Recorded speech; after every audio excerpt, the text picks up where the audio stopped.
Hello, ang topic natin ngayon is about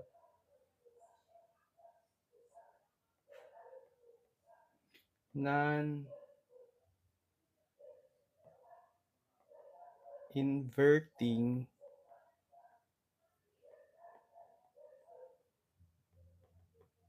operational amplifiers. So, another configuration to for operational amplifier circuit. So, meron na tayong na-discuss na inverting operational amplifiers. So, kung hindi pa napapanood dyan, link ko na lang sa description. Then, proceed tayo ngayon sa non-inverting operational amplifiers. So, apply pa rin naman natin dito yung ideal conditions for operational amplifiers. So, ano ba ang itsura ng non-inverting operational amplifiers? So, meron tayong op-amp.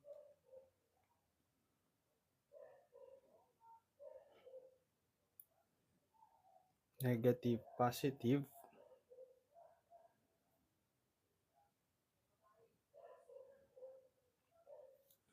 Meron tayong R1.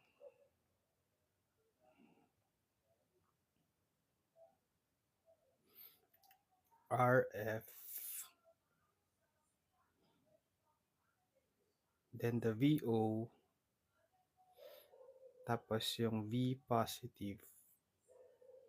Nakakonect siya sa Vin.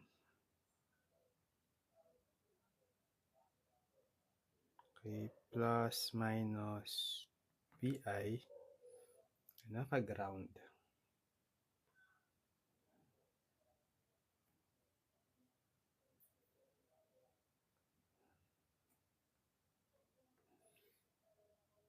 Tapos dito yung ground ng VO. Okay, ito yung VO.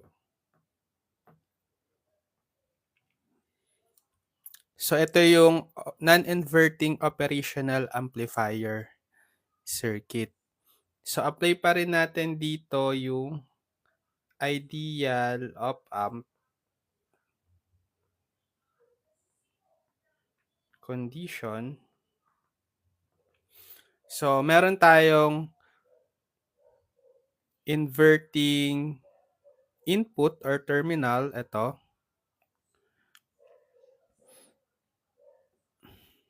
Diba? This is tinatawag nating VN for inverting. Tapos ito tinatawag nating VP for non-inverting input. Tapos meron tayong dadaloy na current dito, IN, dito current IP. But by ideal op-amps condition, yung IN is equal to IP equal to 0 amp. Okay? Tapos, yung VN tsaka VP ay equal. So, applicable pa rin to ngayon dahil ideal op-amp yung kino-consider natin. So, ang hinahanap natin dito palagi is yung gain. Closed loop gain nung operational amplifier. So, that is defined by the ratio ng VO sa VI. Okay, hanapin natin yan. So, pwede tayong gumamit ng nodal analysis. Okay, assign lang tayo ng direction ng currents dito sa R1, let's say pa ganyan, I1. Direction ng current dito kay IF, ay kay RF, let's say IF. And then, yan lang. Okay? So, nodal analysis, KCL, right? KCL at node VN. So, summation of current entering is equal to summation of current leaving. Ano-ano yung mga current na pumapasok sa node VN? Ito yung node VN. Si I1, right? Siya lang. Tapos, ano yung mga equal to summation of current leaving, yung mga lumalabas sa VN, node VN, si IN, tsaka si IF. So, add natin, IF plus In.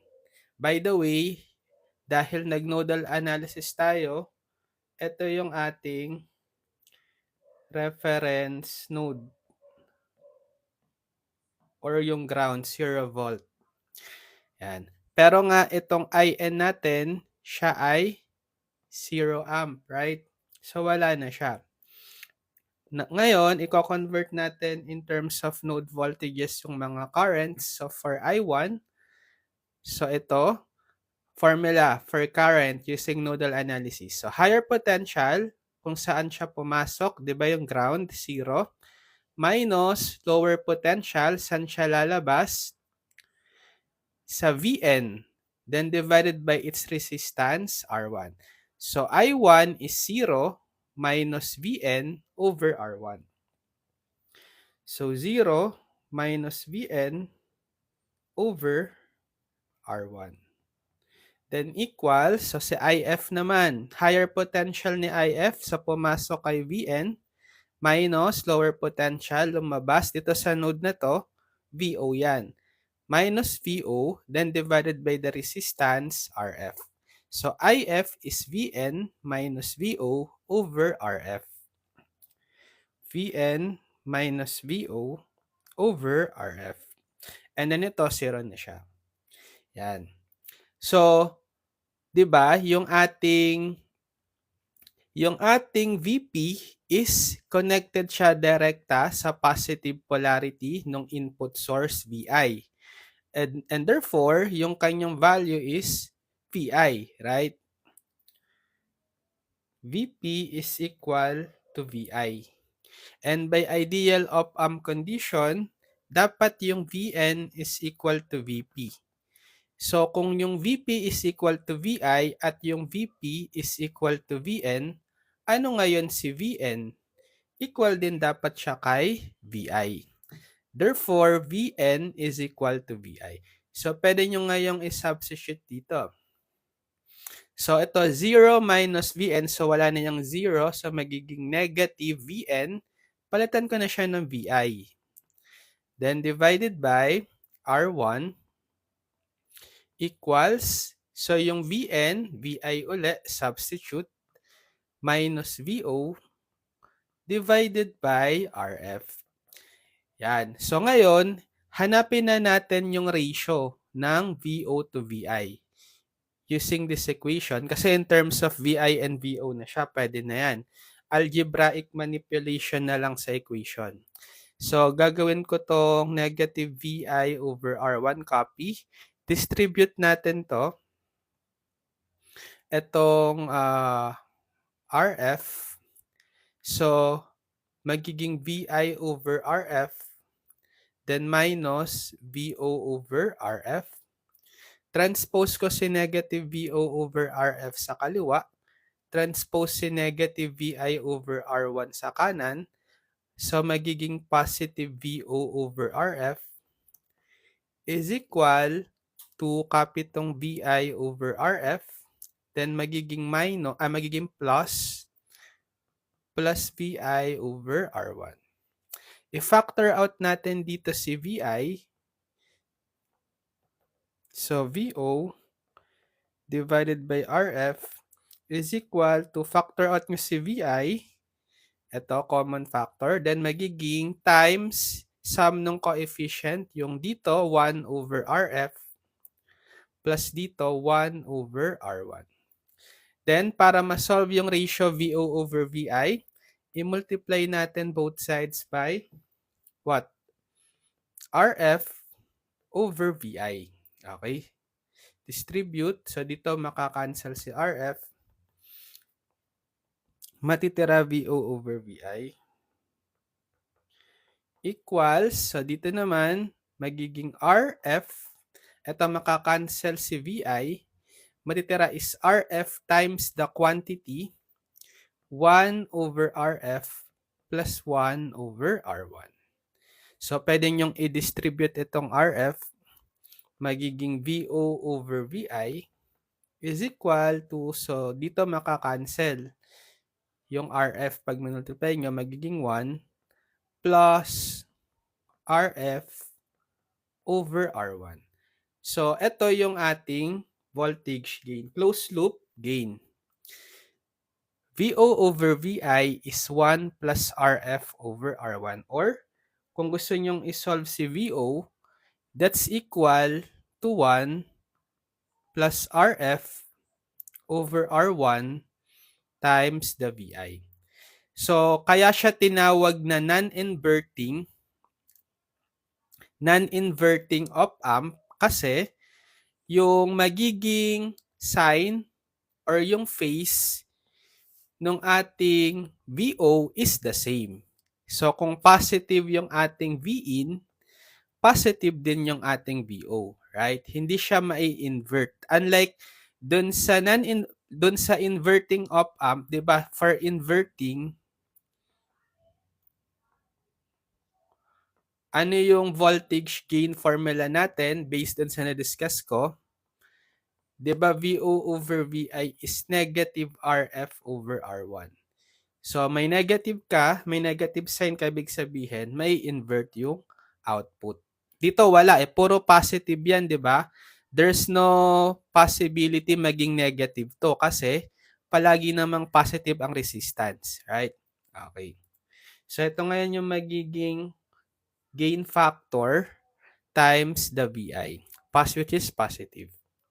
So, meron tayong special case for non-inverting op-amp, yung voltage follower. Okay, or simply yung buffer. Pag sinabi nating voltage follower or buffer, yung gain lang natin is 1. So kung anong input mo, yun din yung output. Anong itsura nun? So, dun sa configuration natin, sige, copy ko tong original. Special case siya kasi pwede nating i-modify yung RF tsaka R1.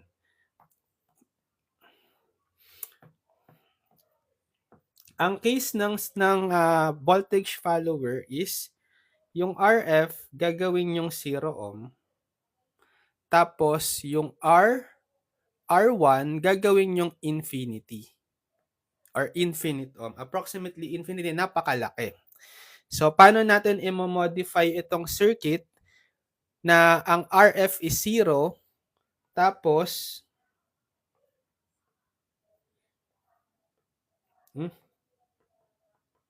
ang RF is 0 ohm, tapos yung R1 is infinity. Ano bang ibig sabihin kapag 0 ohm? 'Di ba naka-short? So, itong RF, iso-short ko na lang, right? Para mag-0 ohm siya.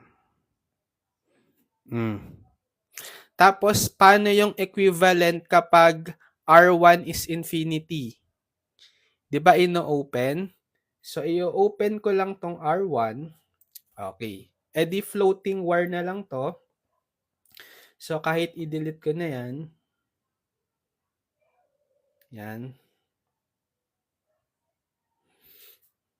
Tapos, ito. Sige, delete na lang natin tong mga labels.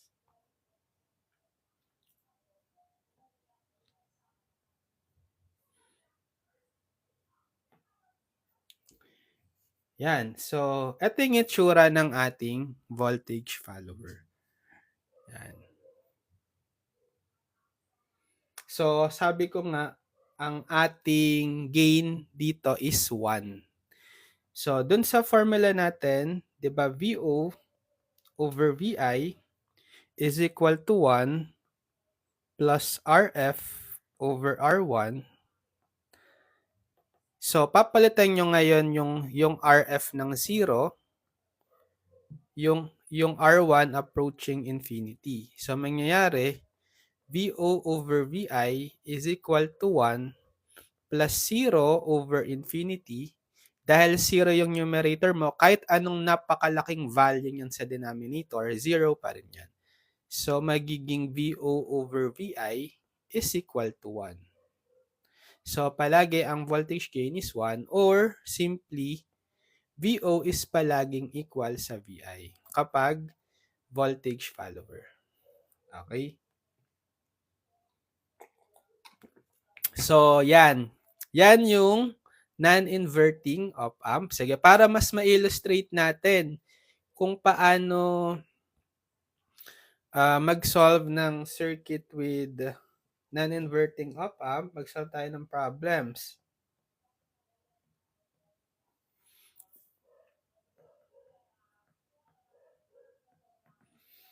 Okay. Ito.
So, find natin si VO, output voltage. So, anong configuration ito? Hindi siya totally non-inverting. Bakit? Kasi nagkaroon ka ng input voltage dito. 'Di ba kapag non-inverting, ang gagawin mo, iga-ground mo 'yan, right? Tapos nandito lang sa V positive yung input. So, hindi siya non-inverting. Okay? Pero, by applying superposition theorem, sige. By superposition theorem, pwede nating makuha yung VO is equal to VO1 plus VO2, right? Yung output voltage due to the contribution of each voltage sources. So, pangalanan natin si VO1 as the voltage due to 6 volts. Okay? Tapos si VO2 is the voltage due to 4 volts. So, naturo na natin to sa superposition theorem, di ba? Sa mga network theorem. So, kapag hinanap muna natin si VO1, anong gagawin? So, copy natin yung circuit. Dahil yung VO1, in-state natin na siya yung voltage due to 6 volt, i-retain natin yung 6 volt. Pero, ito-turn off naman natin yung other source, which is yung 4 volt. Okay? So, paano mag-turn off ng voltage source? Diba short?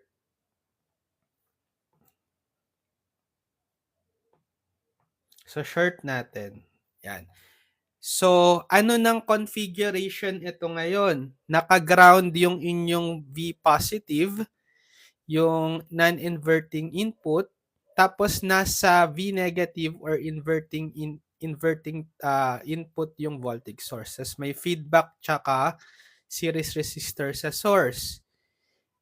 'Di ba? Ito na yung inverting. Inverting operational amplifier. Right? So recall, this is inverting. So naturo ko na to, 'di ba? Anong formula again? 'Di ba? VO is equal to negative RF over R1 times the VI. So yung ating RF, yung feedback resistor, 10 kilo ohm, yung R1 itong 4 kilo ohm, tapos yung VI is 6.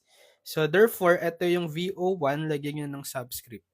VO1 is negative RF 10 kilo ohm divided by R1, 4 kilo ohm, then times the VI, which is 6 volts. So, this is equal to negative 10. Cancel nyo na tong kilo, di ba? Negative 10 over 4 times 6. Negative ano yan? 15 volts. Okay? Next. So, VO2 naman. Okay, so hanapin naman natin yung VO2, voltage due to 4 volt. So, copy ko yung same circuit. Tapos, dahil yung VO2 is due to the 4 volt, siya yung i-retain natin. Ito turn off naman natin yung other, so other voltage source, yung 6 volt this time. So, i-short natin ulit si 6 volt. Oops.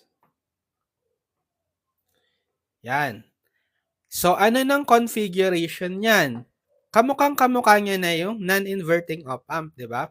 Naka-ground na to, tapos yung input mo is naka-directa connected sa B positive. Okay?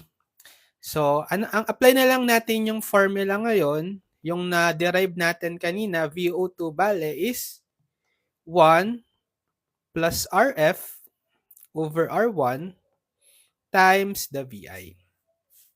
So, yung VI natin this time is yung 4 volt. So, magiging 1 plus RF is 10 kilo ohm, 10K divided by R1, 4K, times, ano si VI, 4 volts. So, canceling nyo na lang to. So, ilan to? 1 plus 10 over 4 times 4. So, pwede nyo i-distribute dito si 4, magiging 4 plus, cancel si 4, 10. That will be 14. 14 volts, right? Okay. So, therefore, by superposition theorem, ang ating VO, yung pinakahinahanap, is the sum ng VO1 plus VO2. So, therefore, VO is ano si VO1?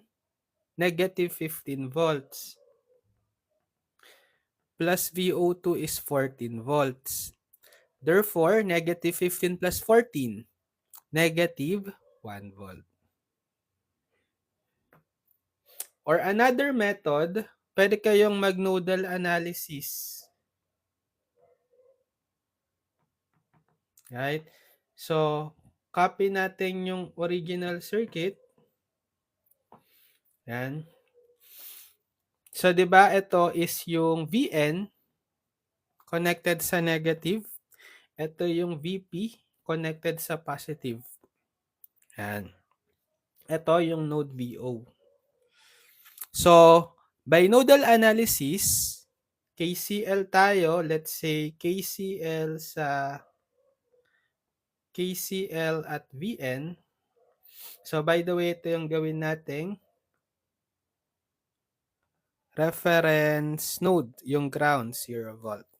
Assign muna tayo ng mga direction ng currents for 4 kilo ohm. Sige, pag ganito na lang, I1, let's say, dito sa 10 kilo ohm, let's say, pag ganyan, IF. Sige.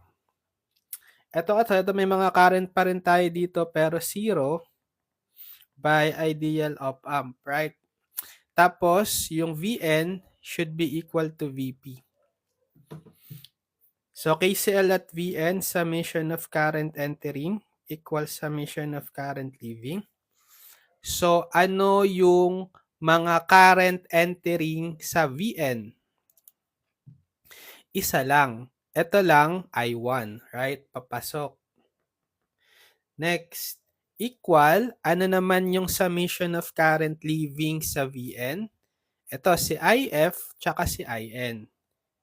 IF plus IN. But IN is 0, so wala na siya.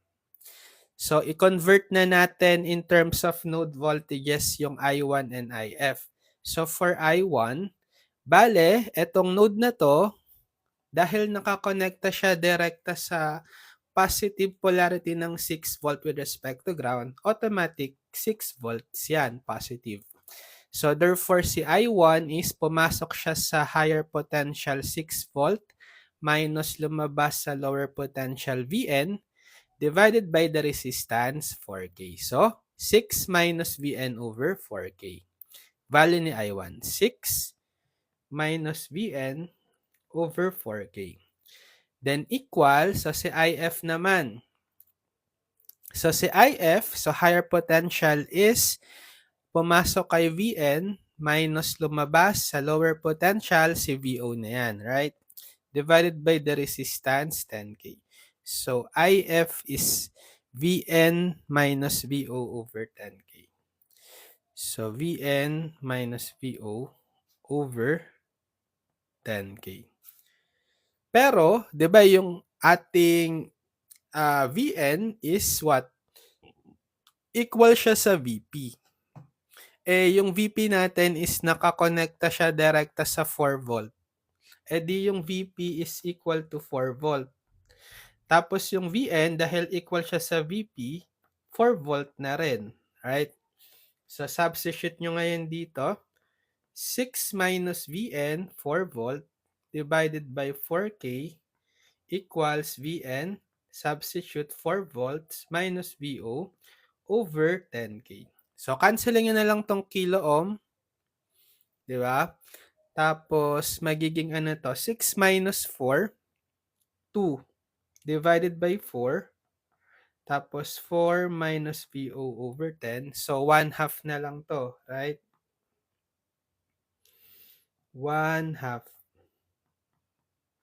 Okay? Sige, i-multiply ko both sides by 10. 10 times 1 half, 5. Tapos dito, cancel si 10. 4 minus Vo. So, solve for Vo, transpose si negative Vo sa kaliwa, transpose si positive 5 sa kanan. Magiging positive Vo is equal to 4 minus 5. Therefore, Vo is 4 minus 5 or negative 1 volt din. Okay, so same lang ng answer. Okay, next, problem number 2. Okay, for problem number 2, hanapin din natin si Vo.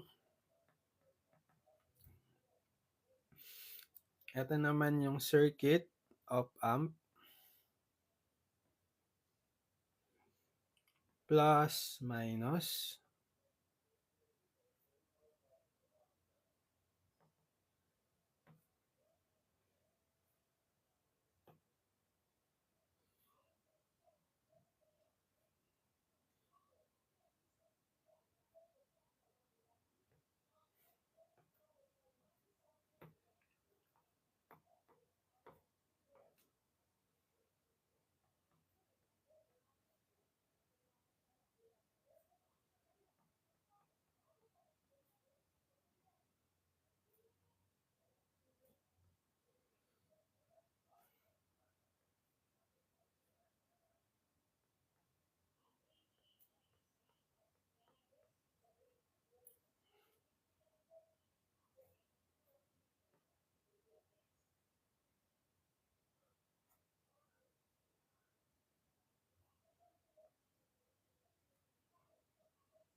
Okay, ito lang. So, hanapin natin si Vo given the circuit. So, anong configuration kaya ito? Isa kaya to sa non-inverting or inverting? Non-inverting. Kasi, meron tayong feedback resistor, di ba? Tapos, connected sa negative or sa Vn, inverting input ng op-amp, naka-ground. Tapos itong B positive, hindi nga lang siya direkta connected sa voltage source. Meron pang added resistor network, right? Pero pwede mo namang kuhain kasi ang gusto mo dito is yung pinaka VI. Yung direkta connected dito sa VP. Paano mo kukuhain yan? Pwede kang mag-voltage divider. Right? So, VI is with respect sa ground dito, voltage across the 8 kilo ohm.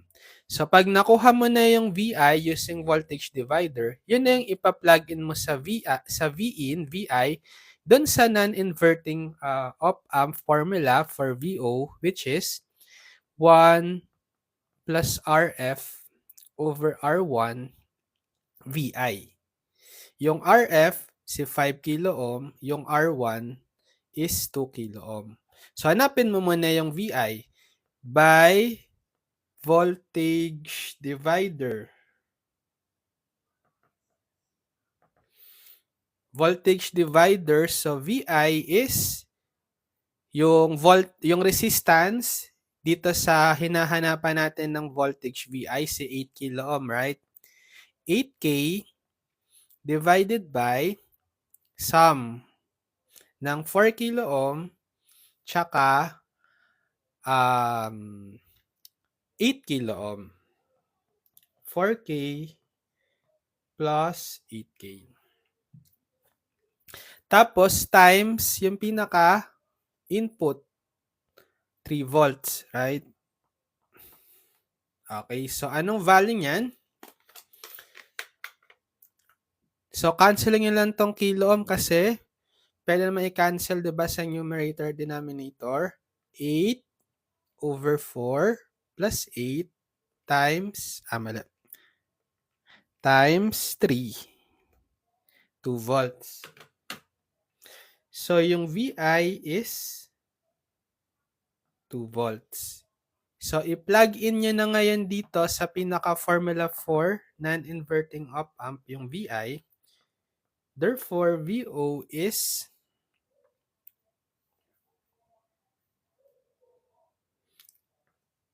RF is 5 kilo ohm, so 1 plus RF 5K divided by R1, 2 kilo ohm, times yung VI na nakuha natin is 2 volts. So, cancel to.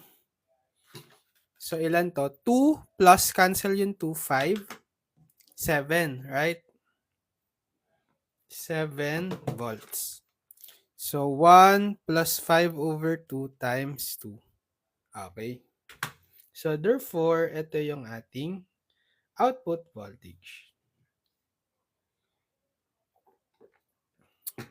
Ang up natin, notability. Okay, sige. Next, more examples pa tayo. Problem number 3. Okay, for problem number 3,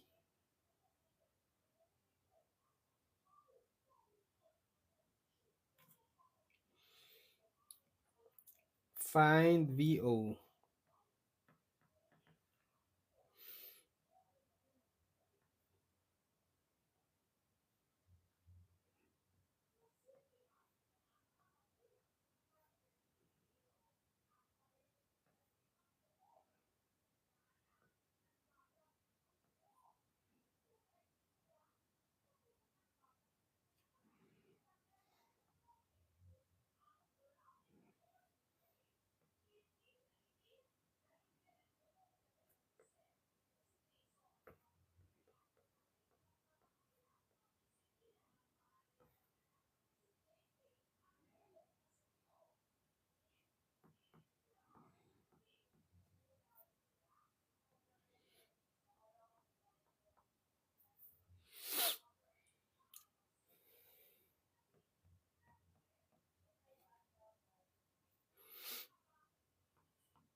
So, find VO. Yan. So, anong configuration to? Anong op-amp yan? 'Di ba? voltage follower kasi connected direkta yung inverting terminal, input terminal nung op-amp dito sa etong ano, pinaka-node na 'to, siya dapat yung output ng op-amp. Let's say Vx. Pero hindi natin diyan kinukuha yung Vo. Saan kinukuha? Sa 20 kilo ohm, right? So, dapat ang pinaka-output dito sa op-amp, dinenote ko by Vx plus minus, yan, is equal to what? Sa input, 'di ba? By voltage follower, Vi is equal to Vo. Pero yung Vo, ito yung Vi, pero yung Vo natin dito is Vx. Ito kasi yung pinaka-Vo sa problem. Yan. So, therefore, ano yung Vx? Kasi si Vi is 2 volt, Vx is 2 volts. So, alam na natin na yung voltage dito is 2 volts. Right? Eh, ano ba yung circuit na to? Ano to? Series. Series resistor. 12K tsaka 20K. Tapos yung nagsisilbing voltage across them is yung Vx. So, paano mo hahanapin si Vo? Voltage divider lang, right? Kasi naka-series. By voltage divider, Vo is, okay, 20 kilo ohm divided by the sum 12K plus 20K. Okay, then times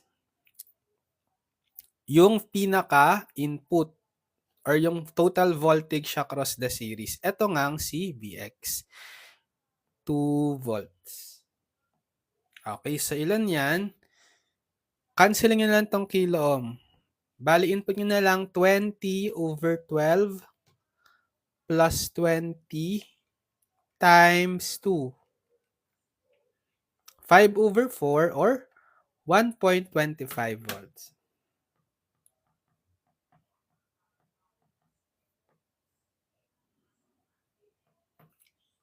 Okay.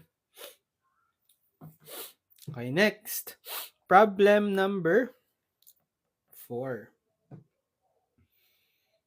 Okay, what if this is the circuit? Determine I/O in the circuit.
Okay. Determine I/O in the circuit. So, current naman yung hinahanap. Ito, yung current flowing dito sa 5 kilo ohm. So, paano yan? Identify nyo kung anong configuration of amp circuit ito.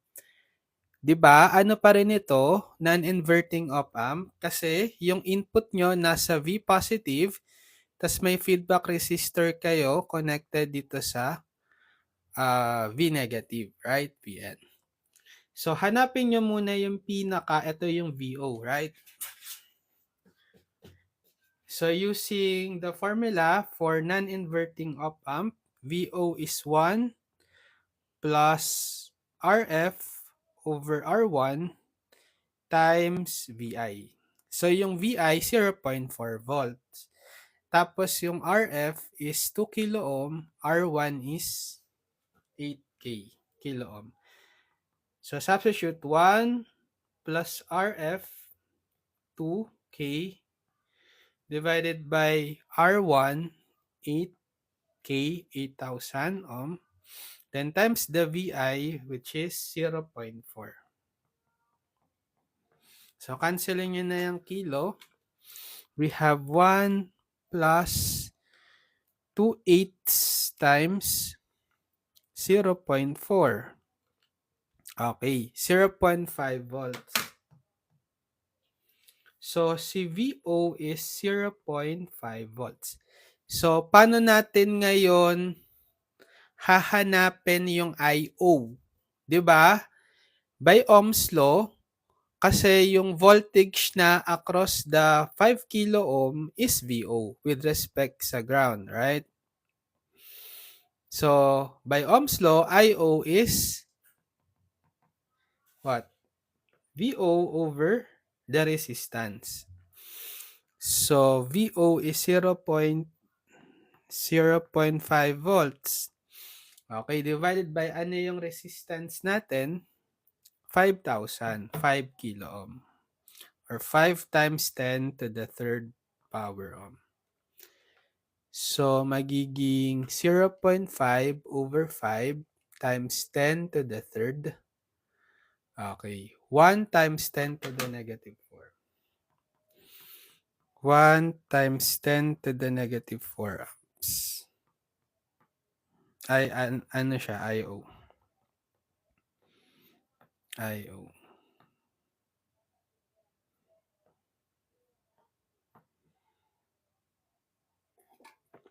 Okay. Problem number 4. Next, problem number 5.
Okay, so find VO in the given circuit. So, anong op-amp configuration ulit? 'Di ba? Obviously, voltage follower, right? Kasi nakakonekta yung VN dito sa VO. Ito yung VO or pangalanan ko as VX muna kasi yung pinaka VO is hindi itong output terminal ng op-amp. Yung voltage across the 12 ohm. So, kung ano yung naka-connect dito sa V positive or yung voltage across dito sa V positive, let's say VI, yan din dapat yung magiging VX. Hindi connected direkta yung V positive sa isang voltage source. Meron pang resistor network. tapos yung 5 volts. Eh di parang yung sa previous problem, i-voltage divider muna natin, right? So by voltage divider, okay, yung voltage across bale dito sa 24 ohm siya si VI. Okay, ang formula, so 24 divided by the sum 16 plus 24 times yung input voltage 5 volts. So ilan yan? 24 over 16 plus 24 times 5. Okay, sakto 3. 3 volts. Yon. So apply na ngayon natin by voltage follower. Etong VI should be equal to Vx, right? VI should be equal to Vx. Therefore, Vx, kung yung VI is 3 volt, Vx is 3 volts. So, ito na yun. 3 volts na siya dito. O, parang sa problem number 4 na lang, di ba? Meron ulit tayong series resistors, 8 ohm and 12 ohm. Tapos, yung total voltage across them with respect to ground, 3 volts. So, paano hanapin si VO? Voltage divider ulit. By voltage divider. So, VO is yung voltage across the 12 ohm yun. Bale, 12 divided by the sum, 8 plus 12. 12 plus 8 or 8 plus 12. Then, times yung Vx which is 3 volts. Okay, so equal input 12 over 12 plus 8 times 3. Okay, 1.8 volts. So therefore, VO is 1.8 volts. Okay. Problem number 5. Next, problem number 6.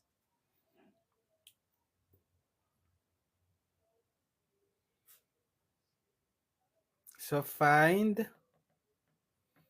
IO naman in the circuit. Madali lang to.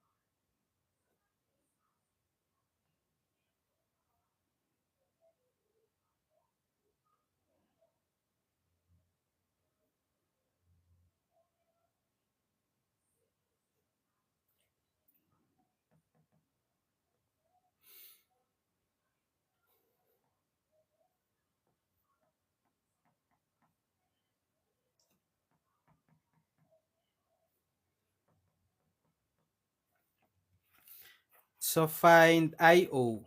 'Di ba ano lang to? Non-inverting op-amp lang. So yung input mo, VI, nakakonect sa V positive. Tapos meron kang feedback resistor nakakonect sa V negative. Tapos 10 kilo ohm direkta sa ground. Meron ka lang nilagay dito na resistor. Ang value is, nakalimutan, 20 kilo ohm. Parang load siya sa VO. E di, hanapin lang muna natin si VO. Tapos by Ohm's law, mahanap nyo yung IO. So therefore, using non-inverting op-amp, ang formula ay VO is 1 plus RF over R1 times VI. So 1 plus ang RF, yung feedback resistor, 50 kilo ohm, 50K divided by R1, 10K. Then times yung anong VI nyo, yung 0.4. Okay. So anong value natin dyan? At cancel nyo na tong kilo ohm. 1 plus 50 over 10 times 0.4. Okay. 2.4. 2.4 volts yung VO. Tapos, by Ohm's law, hinahanap si IO. May voltage VO ka na, tas may resistance. IO is VO over resistance. So, VO yung nakuha natin, 2.4 volts divided by resistance, 20 kilo ohm or 20 times 10 to the third ohm. So, 2.4 divided by 20 times 10 to the third. Okay. 1.2 1.2 times 10 to the negative 4 amp or micro, 120 micro.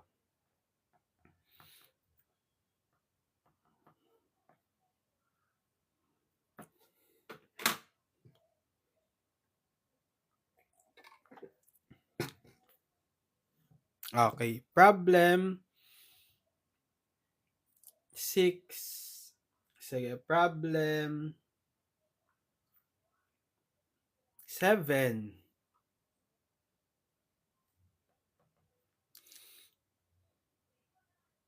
Okay, determine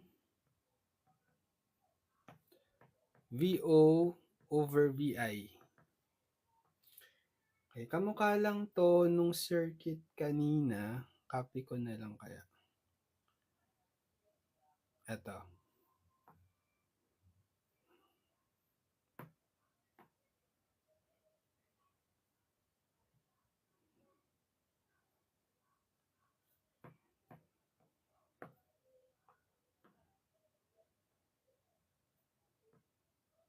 Delete ko lang yung mga values. Ay, mali.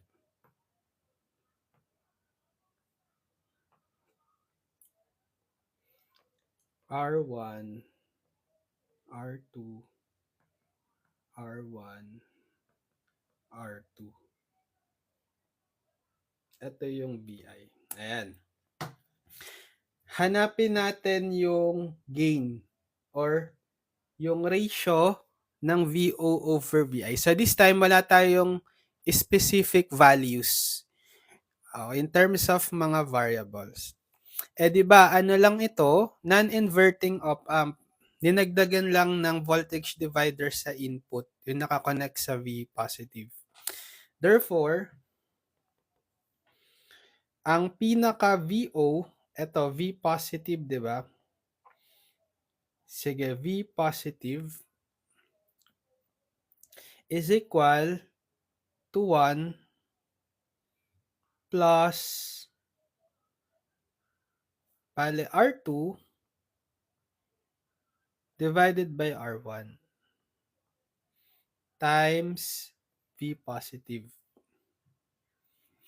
Pero yung V positive, makukuha natin or VP, makukuha natin voltage divider. Right? Ito yung formula by non-inverting.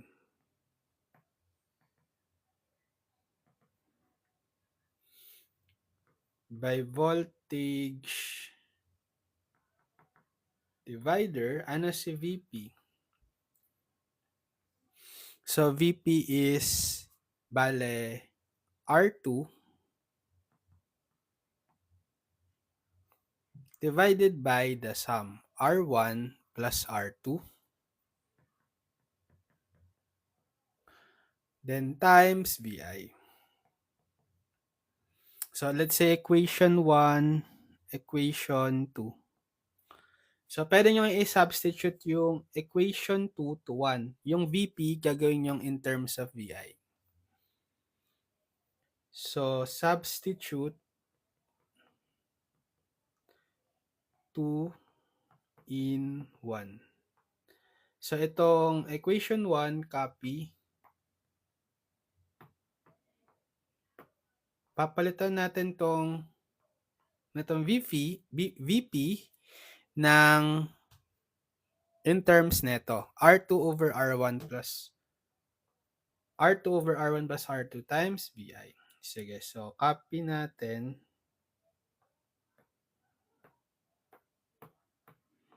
Okay. Yan.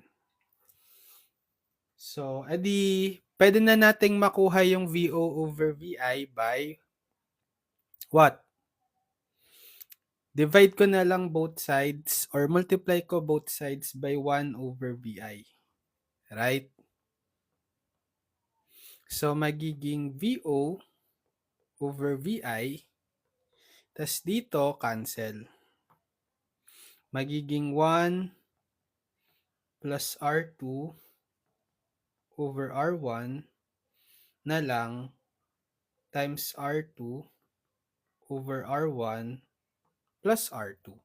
Or kung gusto nyo pang i-simplify to, ito kapag kinumbine nyo to as a single fraction, diba may denominator tong 1 na 1. So, 1 over 1. Ang LCD ng 1 at R1 is R1. So, R1 divided by 1, R1 times 1, R1. Plus, R1 divided by R1, 1 times R2, R2. Times R2 over R1 plus R2. So, di pwede nyo itong i-cancel, R1 plus R2. So, anong natira? R2 over R1. So, therefore, yung VO over VI is equal to R2 over R1. Kapag identical yung resistor dito, R1 pareho, tas R2 pareho.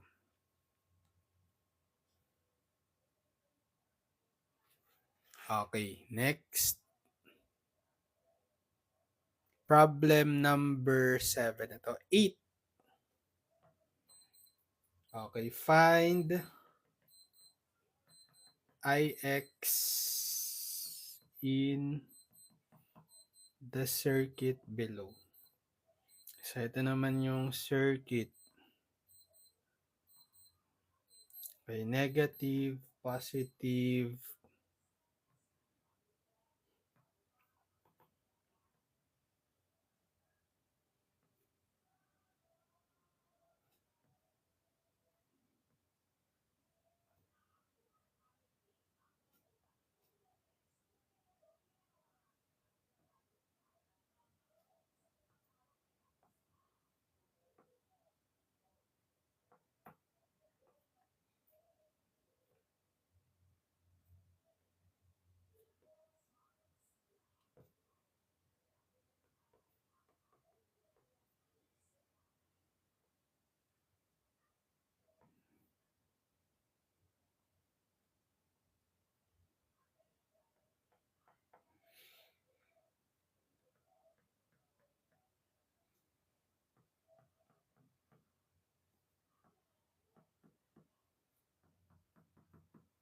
Yan.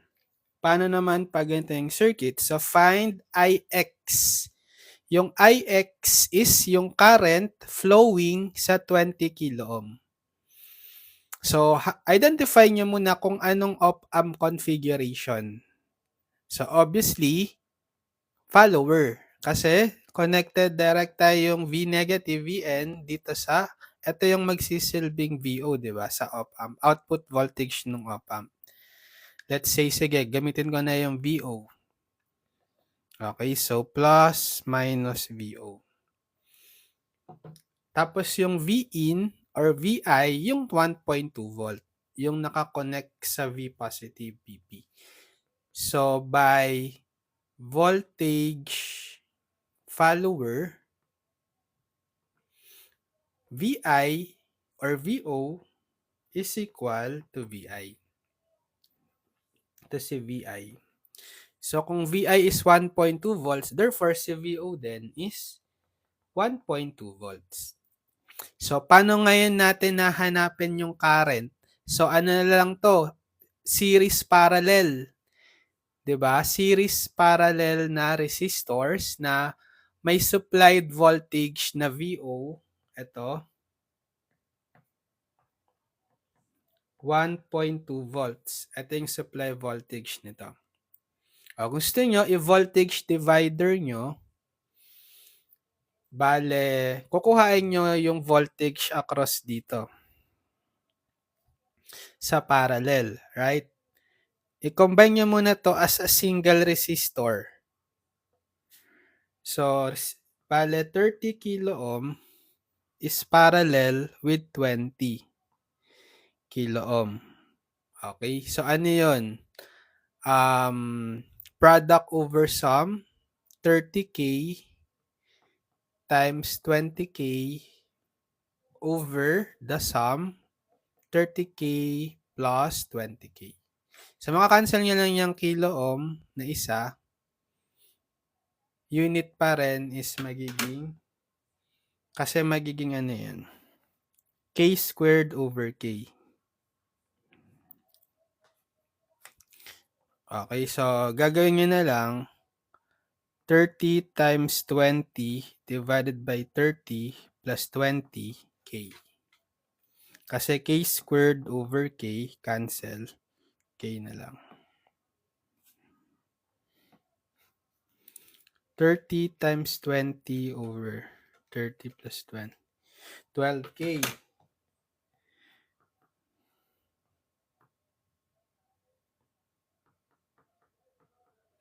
Okay, so 12K na to. So, pwede nyo i-voltage divider. Kuha nyo yung voltage across this 12K.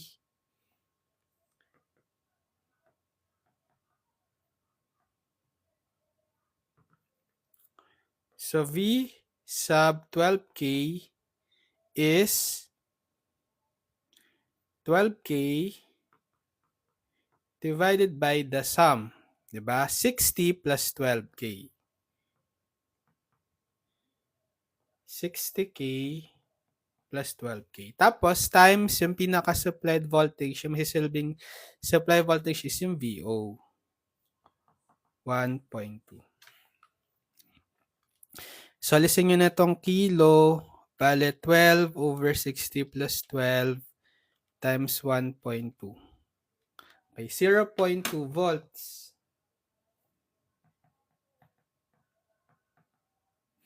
So, yung voltage across this parallel resistors na equivalent to 12K, 0.02.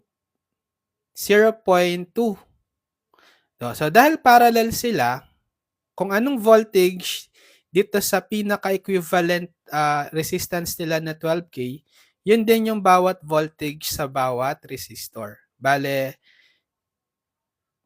0.2 na to, 0.2 na rin to. Kung hinahanap nyo is yung current IX, voltage current through the 20 kilo ohm, may voltage drop na siya na 0.2 volt, Ohm's law na lang. So, by Ohm's law, IX is voltage divided by resistance, right? Ano yung voltage niya? Yung 0.2. 0.2 divided by resistance, 20K. 0.2 volts over 20K or 20 times 10 to the third ohms. Bale, 0.2 divided by 20 times 10 to the third. Okay, so 1 times 10 to the negative 5 amps or ilan to? 10 micro. Okay. Equal. Yan. Yan na yung sagot.